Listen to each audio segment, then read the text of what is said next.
Brainix presents the best 11 ways how to become the boss of your emotions. In the end, if you enjoyed this video, don't forget to like it, comment and subscribe to my channel for the next videos about your mental well-being.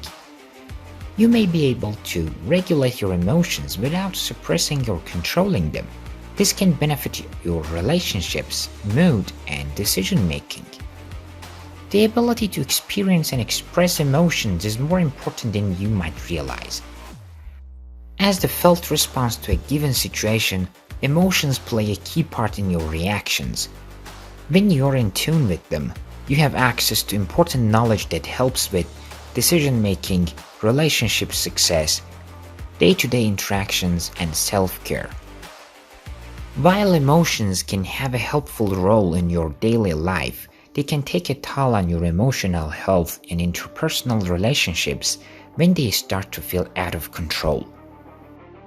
Vicky Botnick, a therapist in California, explains that any emotion, even elation, joy, or others you would typically view as positive, can intensify to a point where it becomes difficult to control. With a little practice, though, you can take back the reins. Two studies from 2010 suggest that having good emotional regulation skills is linked to well-being. Plus, the second one found a potential link between these skills and financial success, so putting in some work on that front may pay off. Here are some pointers to get you started. Number 1. Take a look at the impact of your emotions. Intense emotions aren't all bad. Emotions make our lives exciting, unique, and vibrant, Botnick says. Strong feelings can signify that we embrace life fully, that we are not repressing our natural reactions. It's perfectly normal to experience some emotional overwhelm on occasion.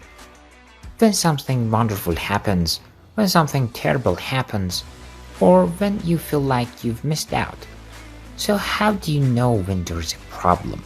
Emotions that regularly get out of hand might lead to relationship or friendship conflict, difficulty relating to others, trouble at work or school, an urge to use substances to help manage your emotions, physical or emotional outbursts.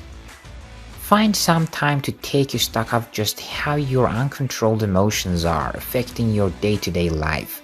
This will make it easier to identify problem areas and track your success.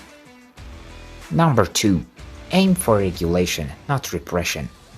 You can't control your emotions with a dial, if only it were that easy. But imagine for a moment that you could manage emotions this way. You wouldn't want to leave them running at maximum all the time. You also wouldn't want to switch them off entirely either. When you suppress or repress emotions, you are preventing yourself from experiencing and expressing feelings. This can happen consciously, suppression, or unconsciously, repression. Either can contribute to mental and physical health symptoms including anxiety, depression, sleep issues, muscle tension and pain, difficulty managing stress, and substance misuse. While learning to control emotions, ensure you aren't just sweeping them under the rug. Healthy emotional expression involves finding some balance between overwhelming emotions and no emotions at all. Number 3. Identify what you're feeling. Take a moment to check in with yourself about your mood can help you begin gaining back control. Say you've been seeing someone for a few months. You tried planning a date last week, but they said they didn't have time. Yesterday you texted again saying, "I'd like to see you soon. Can you meet this week?" They finally reply more than a day later, "Can't, busy." You're suddenly extremely upset. Without stopping to think, you hurl your phone across the room, knock over your wastebasket, and kick your desk, stubbing your toe. Interrupt yourself by asking, "What am I feeling right now? Disappointed, confused, or furious? What happened to make me feel this way? They brush me off with no explanation? Does the situation have a different explanation that might make sense? Maybe they are stressed, sick, or dealing with something else. They don't feel comfortable explaining. They might plan to explain more when they can. What do I want to do about these feelings? Scream? Vent my frustration by throwing things? Or text back something rude? Is there a better way of coping with them? Ask if everything's okay. Ask when they are free next. Go for a walk or run. By considering possible alternatives, you are reframing your thoughts, which can help you modify your first extreme reaction. It can take some time before this response becomes a habit, but practice going through these steps in your head will become easier and more effective. Number 4. Accept your emotions, all of them. If you're trying to get better at managing emotions, you might try downplaying your feelings to yourself. When you hyperventilate after receiving good news or collapse on the floor screaming and sobbing when you can't find your keys, it might seem helpful to tell yourself, just calm down, or it's not that big of a deal, so don't freak out. But this invalidates your experience. It is a big deal to you. Accepting emotions as they come helps you get more comfortable with them. Increasing your comfort around intense emotions allows you to fully feel them without reacting in extreme unhelpful ways. To practice accepting emotions, try thinking of them as messengers. They are not good or bad, they are neutral. Maybe they bring up unpleasant feelings sometimes, but they are still giving you important information that you can use. For example, try, I am upset because I keep losing my keys, which makes me late. I should put a dish on the shelf by the door so I remember to leave them in the same place.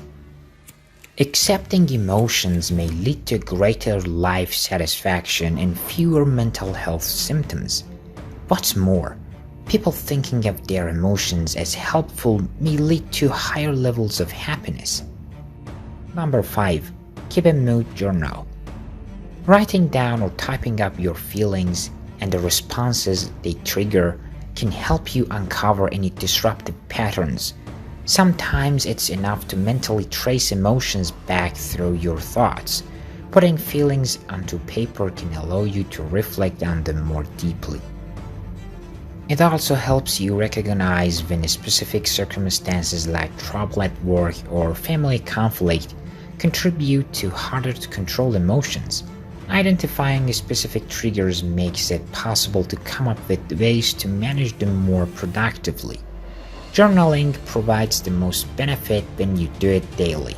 Keep your journal with you and jot down intense emotions or feelings as they happen. Try to note the triggers and your reaction. If your reaction didn't help, use your journal to explore more helpful possibilities for the future.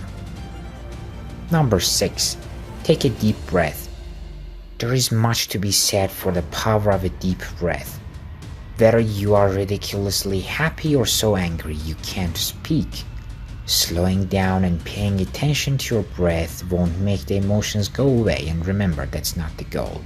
Still, deep breathing exercises can help you ground yourself and take a step back from the first intense flash of emotion in any extreme reaction you want to avoid. The next time you feel emotions starting to take control, breathe in slowly. Deep breaths come from the diaphragm, not the chest. It may help to visualize your breath rising from deep in your belly. Hold it. Hold your breath for a count of 3, then let it out slowly. Consider a mantra. Some people find it helpful to repeat a mantra like, I am calm or I am relaxed. Number 7. Know when to express yourself. There is a time and place for everything, including intense emotions. For example, sobbing uncontrollably is a common response to losing a loved one. Screaming into your pillow, even punching it, might help you relieve some anger and tension after being dumped. Other situations, however, call for some restraint. No matter how frustrated you are, screaming at your boss over an unfair disciplinary action won't help. Being mindful of your surroundings and the situation can help you learn when it's okay to let feelings out and when you might want to sit with them for the moment. Number 8. Give yourself some space. Getting some distance from intense feelings can help you make sure you're reacting to them in reasonable ways. For example, this distance might be physical, like having an upsetting situation, but you can also create some mental distance by distracting yourself. While you don't want to block or avoid feelings entirely, it's not harmful to distract yourself until you are in a better place to deal with them. Just make sure you do come back to them. Healthy distractions are only temporary. Try taking a walk, watching a funny video, talking to a loved one, or spending a few minutes with your pet. Number 9. Try meditation. If you practice meditation already, it might be one of your go-to methods for coping with extreme feelings. Meditation can help you increase your awareness of all feelings and experiences. When you meditate, you are teaching yourself to sit with those feelings, to notice them without judging yourself or attempting to change them or make them go away. As mentioned above, learning to accept all of your emotions can make emotional regulation easier. Meditation helps you increase those acceptance skills. It also offers other benefits, like helping you relax and get better sleep. Number 10. Stay on top of stress. When you are under a lot of stress, managing your emotions can become more difficult. Even people who generally can control their emotions well might find it harder in times of high tension and stress. Reducing stress or finding more helpful ways to manage it can help your emotions become more manageable. Mindfulness practices like meditation can help with stress too. They won't get rid of it, but they can make it easier to live with. Other healthy ways to cope with stress include getting enough sleep, making time to talk and laugh with friends, exercise, spending time in nature, and making time for relaxation and hobbies. Number 11. Talk to a therapist. If your emotions continue to feel overwhelming, it may be time to seek professional support. Long-term or persistent emotional dysregulation and mood swings are linked to certain mental health conditions, including borderline personality disorder and bipolar disorder. Trouble controlling emotions can also relate to trauma, family issues, or other underlying concerns. A therapist can offer compassionate, judgment-free support as you explore factors contributing to dysregulated emotions, address severe mood swings, learn how to downregulate intense feelings or upregulate limited emotional expression, practice challenging and reframing feelings that cause distress. Mood swings and intense emotions can provoke negative or unwanted thoughts that eventually trigger feelings of hopelessness or despair. This cycle can eventually lead to unhelpful coping methods like self-harm or even thoughts of suicide. If you begin thinking about suicide or have urges to self-harm, talk to a trusted loved one who can help you get support right away. Thanks for watching. I hope you can conquer your emotions. I'm also waiting for your thoughts in the comments. If you enjoyed this video, don't forget to like it and subscribe to my channel for the next videos about your mental well-being.